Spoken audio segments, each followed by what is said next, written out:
Pour moi, le management éthique, c'est chacun prend sa part de responsabilité dans la définition et dans la mise en œuvre de règles communes qui favorisent le vivre ensemble. Et du coup, quand on dit chacun porte sa responsabilité, ça veut dire que même si on n'a pas le grade de manager ou d'associé ou de présidente, eh bien chacun en fait prend part à cette définition et à cette mise en œuvre. Et quand on parle de règles éthiques, on va parler de règles explicites, c'est-à-dire qui ont été écrites, mais aussi on va travailler sur l'implicite et donc sur la capacité à apprendre un discernement dans l'instant.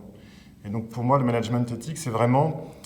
l'individu qui va se nourrir de règles communes, va échanger avec les autres pour petit à petit intégrer sa part de responsabilité dans ses missions au quotidien.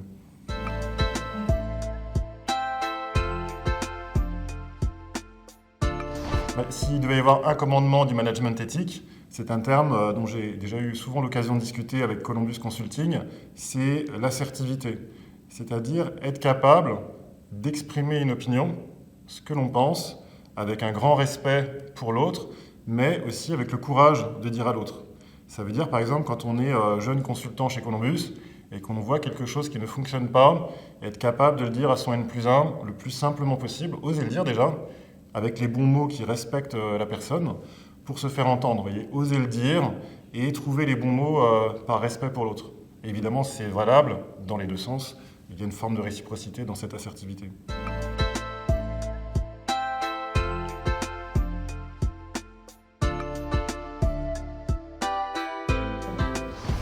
Je pense que le management éthique, dès lors qu'il devient explicite par des grandes règles,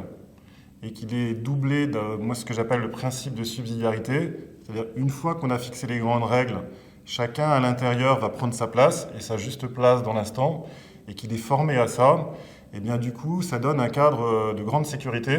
puisqu'on connaît les limites gauche-droite, haute, basse, et on a un espace de liberté pour vivre à l'intérieur de ça, qui crée, à mon avis, ou qui favorise le bien-être au travail. Et à partir du moment où le consultant est épanoui, peut donner exactement qui il est, sans se cacher, sans se contraindre, sans se forcer,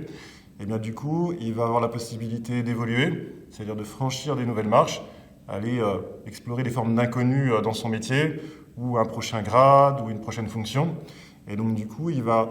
s'étoffer, se développer dans l'entreprise. Et donc normalement, il devrait permettre d'éviter ce qu'on appelle le turnover chez les cabinets de conseil, et qui fait qu'il y a de la fuite, vous voyez, de capital intellectuel, mais aussi de culture.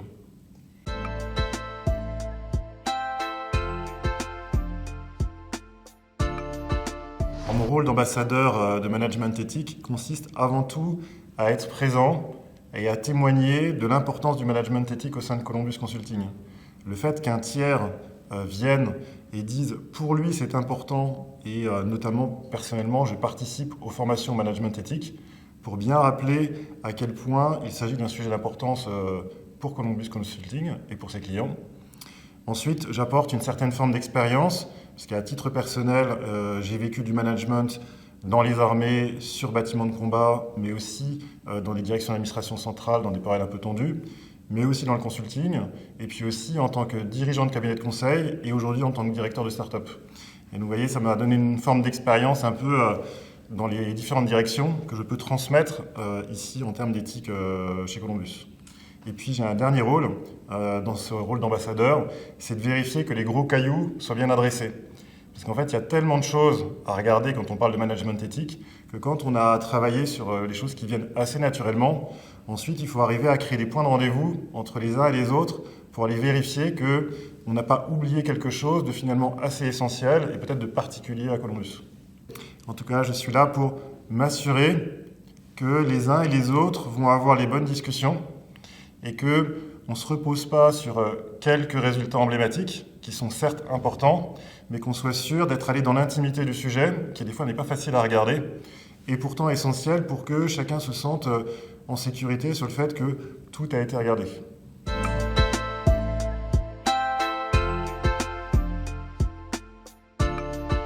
J'ai l'occasion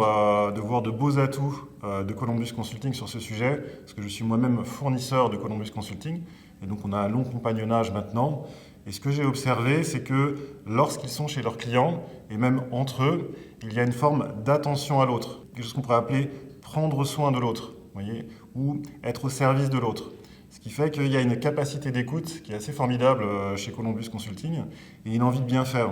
Et donc quand on parle de management éthique, on cherche à trouver les bonnes règles, voyez, les bons réglages, les bons ajustements vis-à-vis de l'autre. Et donc cette capacité d'écoute, doublée d'une volonté de bien faire et d'être au service, est un bon point de départ, je pense, pour du management éthique.